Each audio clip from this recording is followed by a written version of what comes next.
ছেলের মা হয়েছি অতই সোজা না যে কেউ আসবে আর আমার ছেলেকে পছন্দ করবে।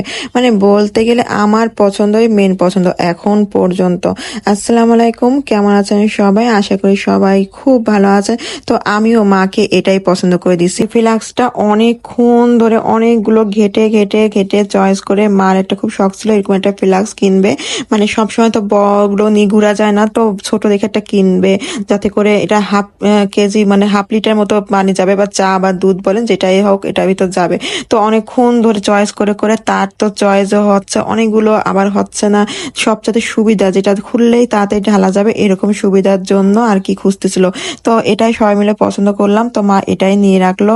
মানে সেতে চা রাখবে আর প্রথম উদ্বোধন করবে আমার ছেলে। তো আমি এটা আমাকে দিয়ে খুলাচ্ছে যে আর কি খুলে সব আমাকে শিখাই দে কিভাবে কি করতে হয়। আসলে এই ছোট ছোট জিনিসগুলো মা শিখাতে কিন্তু ভীষণ ভালো লাগে না? আমরা আমাদের ছোটবেলায় শিখাইছেন তাদেরকে আমাদের শিখানো লাগে, এই জিনিসগুলো কিন্তু ভীষণ ভালো লাগে।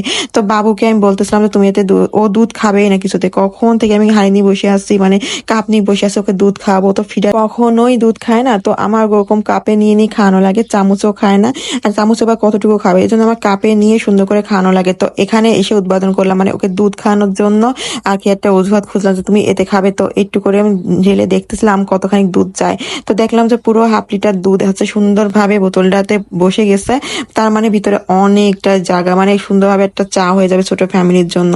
তো অনেক সময় সকালবেলা যেটা হয় দেরিতে উঠে অনেকে ঘুম থেকে তো বারবার গ্যাস ধরানো, চা বানানো বা অনেক ঝামেলা মনে হয়। তো এতে যদি রাখা যায় খুব ভালো মনে হয়, যেন কাজে অনেক হেল্প হবে, গ্যাসও বেঁচে যাবে, ঝামেলাও কমে যাবে। বলতে গেলে আমরা আলসেমি একটু মানে আমাদের বেঁচে যাবে আর কি। তো এদিকে হচ্ছে একজন সর খায় তো একজন দুধ খায়, মানে বিশাল ঝামেলা।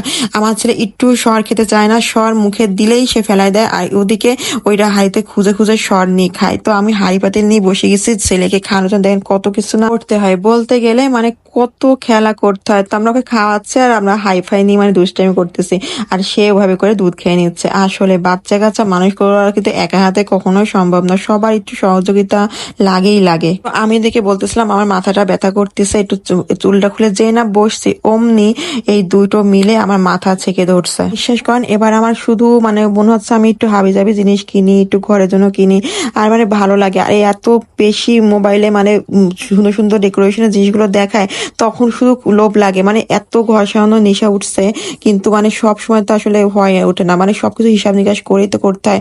তো এই যে আমি আমার চয়েসের হাইটা আমি পেয়ে গেছি, তো এটা আমি কিনে ফেলবো, কিন্তু একটু দামটা অনেক বেশি অনেক বেশি। তো এজন্যই এখন কিনলাম না, ভাবলাম যে রোজার ভিতরে আমি এটা কিনবো।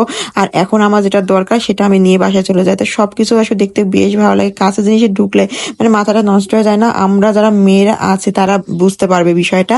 যখন আমরা কাছের দোকানে ঢুকি আমাদের থ্রি পিসের চাইতো মানে বলতে গেলে মানে গয়নার চাইতো বেশি এই দিকে আমাদের মন যায়, মানে মনে হয় যেন দুনিয়ারটা কিনি। এবার আসুন আসল কথায়, যে বলতেছিলাম না আমার ছেলে তো চয়েসও আমারই থাকবে, যার সাথে যার হোক চয়েসটা আমারই থাকবে। কিন্তু এখানে এসে আমার ছেলে হিরোগিরি দেখে না অন্য বাড়ির মেয়ে পিছু লেগে ফেলছে। মানে বলতে গেলে আমার ছেলেকে নিয়ে আমি আসছি চিকেন ফ্রাই কেনার জন্য, কারণ ও সন্ধ্যার দিক দিয়ে একটু হালকা খাবার খাইছিল। তো ভাবলাম যে বাসায় যে ওর খাবার রেডি করবো, আবার এটা করবো, তোর ক্ষুধা লেগে যাবে, তো এই জন্য একটু ভাবলাম চিকেন ফ্রাই নিয়ে যাই। তো বাসায় গিয়ে ও এটা খাবে, যেহেতু এখানে বসে খাবো না, রাত হয়ে গেছিল। তা আমি ওয়েট করতেছিলাম, কিন্তু ওই মেয়েটা আমার ছেলেকে একদম মানে কি বলবো পিসি ছাড়তেছিল না।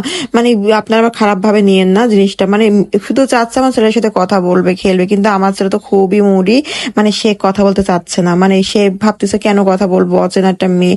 তো আমিও এটাই ভাবতেছি কেন কথা বলবে, মানে আমার ছেলে এরকম আর কি। আমি বুঝবেন একটা কিরম মানে দুষ্টামি না, এটা একটা দুষ্টামি বলতে গেলে। তো এই যে আমাদের হয়ে গেল খাবার নিয়ে, তো আমরা এখন চলে যাবো। সব ভালো থাকবেন, সুস্থ থাকবেন, আল্লাহ হাফেজ।